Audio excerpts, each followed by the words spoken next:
It's time for Defending and Commending the Faith with Joe Mott, inviting the atheist, agnostic, and skeptic to examine for themselves the evidence for the Christian faith. We are all limited by what we do not know and by the things we think we know but are not true. Dr. Joe Mott earned his PhD at LSU and was a distinguished math professor at Florida State University for 38 years, helping to write 3 math textbooks and authoring over 30 research articles in math. He is now the host of this radio program, Defending and Commending the Faith. Here is Joe Mott. In today's episode, I want to begin to answer the question, is belief in God reasonable? I'll begin by setting the stage of our culture that says no to that question. There is a rising tide of skepticism and atheism, particularly on university and college campuses. Surveys show that approximately 50% of young people who finish high school and attend a university soon abandon the faith from which they have been committed. The cause for this defection, the young people assert that in the church they were never given answers to their questions and never taught the reasons that undergird their faith. In college, they are informed that religious belief is something you believe in without evidence, while, on the contrary, it is claimed that atheism is entirely based on reason and science. In the minds of some of their professors, science becomes the only source of truth. And like a ruthless third world dictator, these professors assert that religion must be marginalized, if not totally eliminated. No deviations from the atheistic Darwinian dogma is tolerated. If you want to lose credibility on campus, suggest that there might be something beyond the natural world that is responsible for the existence of the universe and our life on the earth. The truth is, you don't have to have an explanation for every explanation. Such a demand sets up an infinite regress where nothing would be knowable, and science, reason, and philosophy all would eventually break down. If you were walking along the nearby terrain and found a turtle on top of a fence post, you could rationally infer that it didn't get there by itself. Someone put it there. Even if you didn't have an explanation for who did it, you would be reasonable in assuming that the atheist claimed that time, chance, physical necessity, or natural selection wouldn't be able to place a turtle on top of a fence post. The skeptic's taunt is that those who have faith in God have no real proof for that faith. One of the standard lines from the New Atheists goes like this, quotes, "When I'm asked to prove that God doesn't exist, I ask believers to prove that there are no fire-breathing dragons living in the center of the earth, or tooth fairies, or Richard Dawkins' favorite analogy, the Flying Spagetti Monster," end quotes. Skeptics sit back as if this taunt alone justifies their disbelief, but they are mistaken. Note, they have not given any evidence in support of their disbelief. They have merely attempted to reverse the burden of proof onto you. In truth, there are no good reasons to believe in a flying spaghetti monster, the truth fairy, or fire-breathing dragons in the center of the earth. But there are good reasons to believe in God.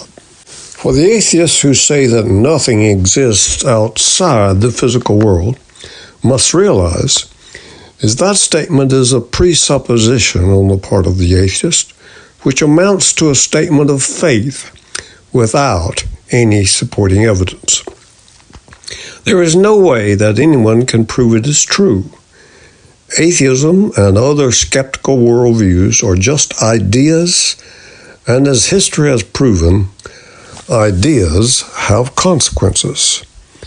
For instance, the naturalistic worldview stemming from Darwinian evolution has had disastrous repercussions when applied philosophically and ethically. Consider these two examples of disastrous consequences. First, eugenics was practiced around the time of World War II. This was an immoral social movement that advocated the supposed improvement of the human population via selective breeding and other means. Francis Galton, a cousin of Charles Darwin, based his idea of eugenics on Darwin's theory of evolution. Second, in the 20th century, untold millions died at the hands of atheistic communists and Nazi regimes who swallowed Darwin's theory of evolution, hook, line, and sinker. My discussion today describes some of the lines of reason that can be used to explain why believing in God is in fact intellectually defensible. Theology is the study, logos, of God, theos. It concerns itself with the knowledge of God. There are, however, two different kinds of theology, revealed and natural. One of the distinctive features of the Judeo-Christian tradition is its belief in God's self-disclosure. God has intervened in human history and spoken to humanity. He has unveiled himself first in a general revelation, that is, in physical nature, in human nature, and in history. Secondly, God has revealed himself in special revelation in Scripture, and, in the case of Christianity, in the incarnation of the person of Jesus Christ. Natural theology consists primarily of rational arguments for the existence of a single, infinite, monotheistic, personal God that do not appeal to sacred scriptures for their cogency. These arguments claim that there are sufficient reasons to believe monotheism is true. When looking at the nature of the world around us, we have to realize that these arguments do not specifically point to Christianity, but to the worldview underlying Christianity, namely theism. To understand the differences between theism and the other major worldviews, you may have to consult resources beyond what I have mentioned in this program. I have addressed pantheism, atheism, agnosticism, polytheism, deism, and theism. I recommend the book, The Universe Next Door, 4th edition, by James Sire, or Worlds Apart by Norman Geisler and William Watkins. If I have established that theism is the best view over those of the other major worldviews, then we can then look at options within theism, like Islam, Judaism, or Christianity, to see whether one of them stands out as particularly convincing. I believe the answer is that you can prove there is a God. In the same way you or I, a detective, a scientist, an archaeologist, or a philosopher can use the data we all have to prove anything by seeing whether the data we have passes 4 basic rational tests. First, does the data we have fit the facts and is not based on my own personal feelings? Does the data fit the evidence better than any alternative theory. Second, is the data logically consistent? Is it rational? Is it coherent? Third, is the data empirically adequate? In other words, is it testable?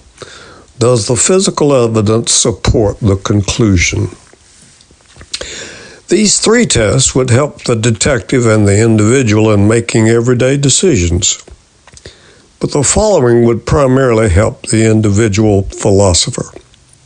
Fourth, is the argument and the conclusion existentially relevant? In other words, is it livable? Proof 1. The evidence of the beginning of the universe based on the Big Bang, the Kalam argument, and the first cause.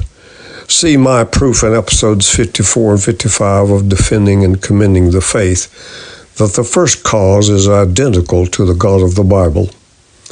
A Big Bang requires a Big Banger.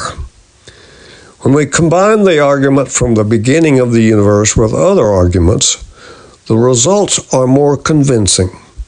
So allow me to refer to other arguments for God. Proof 2. The evidence of the moral argument. If someone were to chop a child to bits with a sword or sexually abuse a baby girl, would he have done anything wrong? I think all of you would agree that it is wrong. Okay, doesn't that agreement imply that a universal moral law exists? And doesn't a universal moral law indicate it has a universal moral basis?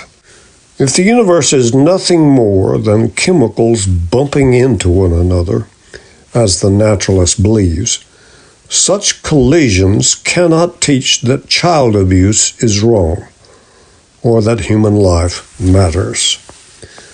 All cultures have basic standards of morality, moral laws. Again, what is the origin of these moral laws? Naturalism has no satisfying explanation as to how love or compassion could have evolved from matter. I have discussed the moral argument elsewhere, and I've given an argument that God is the source for the moral laws. Proof 3. The evidence of life's origin. What does naturalism say about the creation of life? The answer to this question is another proof of God.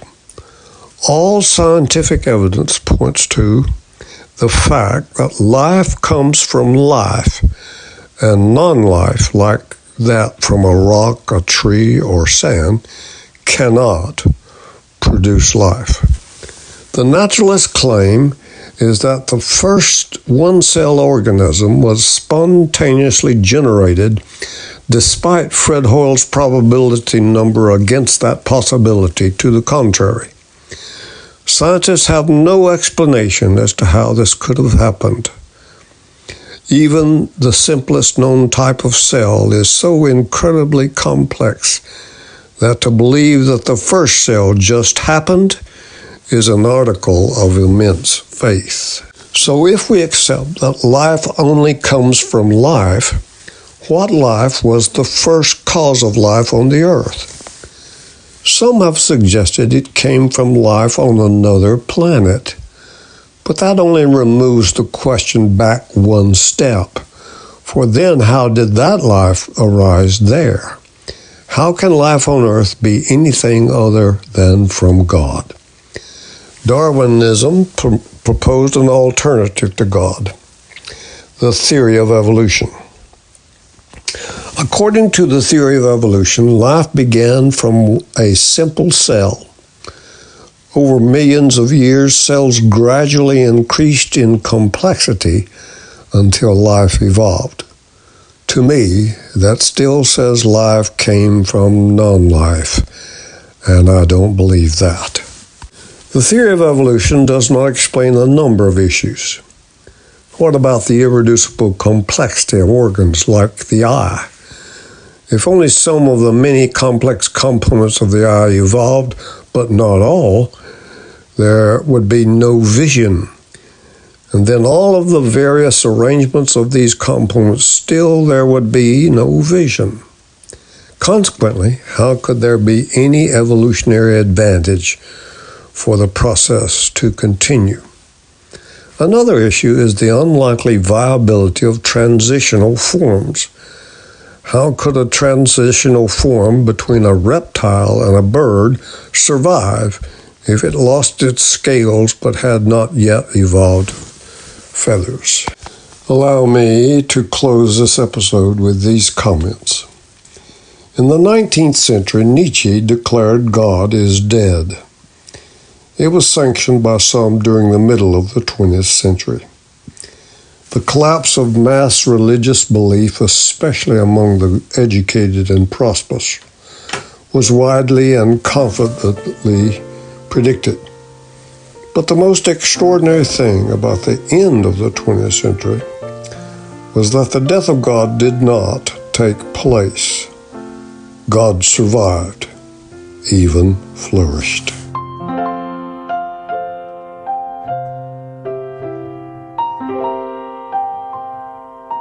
Thank you for listening to Defending and Commending the Faith with Joe Mott, a production of Wave 94 Radio in Tallahassee, Florida. If you have any questions or comments for Joe, please forward them to Doug Apple at Wave94 at this email address, dougapple@wave94.com. And be sure to join us every Monday evening at 6:45 p.m. on Wave 94 and subscribe through your favorite podcast app. Defending and Commending the Faith with Joe Mott.